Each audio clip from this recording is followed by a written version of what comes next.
muhiimaddu waxay tahay marka dhammaan waxaan leenahay waxyaabo anaga aan doorano haddana waxaan ka yeelnaa waxyaabaha aan doorano inaan aqbalsiino dadka ama xaaladaha markaasi jira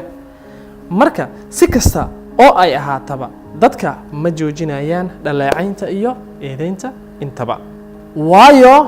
inta badan insaanka ma qanco lamana qancin karo qancinta dadkana waa yool aan la gaari karin haddii marka aad isku daydo inaad qancisid dadka oo dhan adigaa khasaaraya waayo waxaa la yidhi irdaa annaas gaayatun laa tudrak wa irdaa allah gaayatun laa tudrak utruk maa laa tudrak wadrik maa laa tudrak macnaha qancinta dadka waa yool aan la gaari karin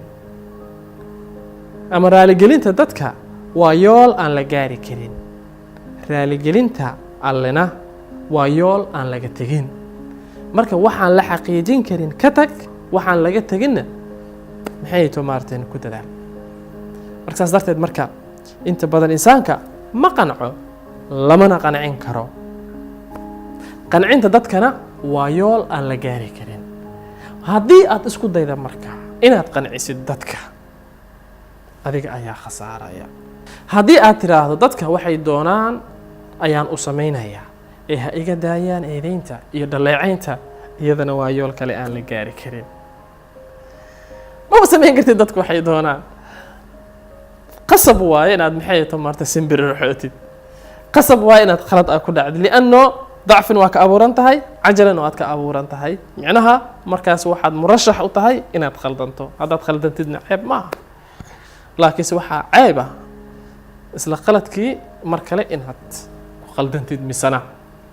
sidaas darteed marka waxaa lagaa rabaa ii sheegay inaad ku dadaashid marka si aan lagu eedeynin haddii lagu eedeeyana inaadan caroonin ama aadan maxay maaragtay ii sheegay aadan dhibsanin eedeynta waayo qofku eedeynaya haddaad aragtid yacni waxa waaye qofkaasi ama waxaa dhici karta qofkaasi inuu yahay qof raba inuu ku saxo ama ku toosiyo laakiin qof walban ilaahay garaad ayuu siiyey marka qof walba qaab ayuu wax ku saxaa marka u cudurdaar dadka marka haddii lagu eedeeyo u cudurdaar dadkaasi waxaadna ugu cudurdaaraysaa fahamkiisa heerka uu gaarsiisan yahay